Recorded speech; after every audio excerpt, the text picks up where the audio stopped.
tra un plan, nós temos grupo de afdeling BRO, que é parte do Bureau Ruimtelijke Ontwikkeling, en dan junto com o adviesbureau de Holanda, na tra junto arriba europeu, então não tá é só no da hobby mais envolvido em Fulisei, pero nós temos departamento que chama DEP, que tá gente na Bali, nós temos outro gente na de controle, tudo é gente também eigenlijk bom mestre sadi je, bom mestre sadi europeu para o traga, a ideia tá mas nebossa onde base de DEP tá eigenlijk europeu, eigenlijk bewaak de instellingsbesluit die DEP tá uno que está encarregado que parte de europeu que men a nós te sunam como se sai de mais milhão cultura que men explicação se bora dona dor de nós ora que gente não bem ponta pé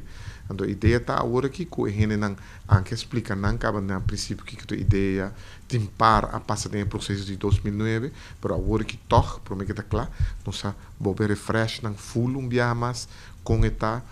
kiko ta europeu, kiko ta metodico nós usa, kiko ta cambio nan qua bin e com por que soort pergunta por espera e com bota pakke aan orugene puntrabo certo pergunta nan. A ideia tá que te bira eigenlijk handleiding para tu pergunta ta bases na meio de quadro de europeu. Bosa europeu ta para 10 anos, naturalmente tem basta cambio. Se nós começamos a bisa tá maneira europeu, nós tá tem em princípio stad, qual tá Oranje stad, anto banda DJ, tá tem substeden na tá Noord e São Nicolás, ou aqui para tem 2 steden, qual tá Oranje stad e São Nicolás, essa aí tá onde cambia dan com a kunsa tá onde basta grana. Também é tempo já nós tá tem groengebied. Ons nog niet más, nos beiden tem nos eigenlijk een gebied met waarden, en dat daarbij parte de overgangsgebied, het tempo cabe dat de buffer, en dan tem possibilidade se het pas que não toche ecologische structuur kopen construir, is hij daar afhankelijk kon leeuwen nos bij que kon não toche na waarde, e também nos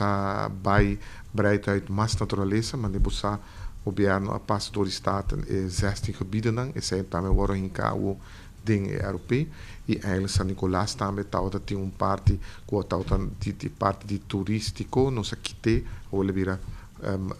het bira natuurgebied met landschap, natuur en landschap. Dus assim nos cambia vários aspectos que tá outro que que tá 2009. É importante dar nossa trajetória em vista de toekomst, em vista de futuro, para nós conseguir destruir Aruba de uma maneira mais possível.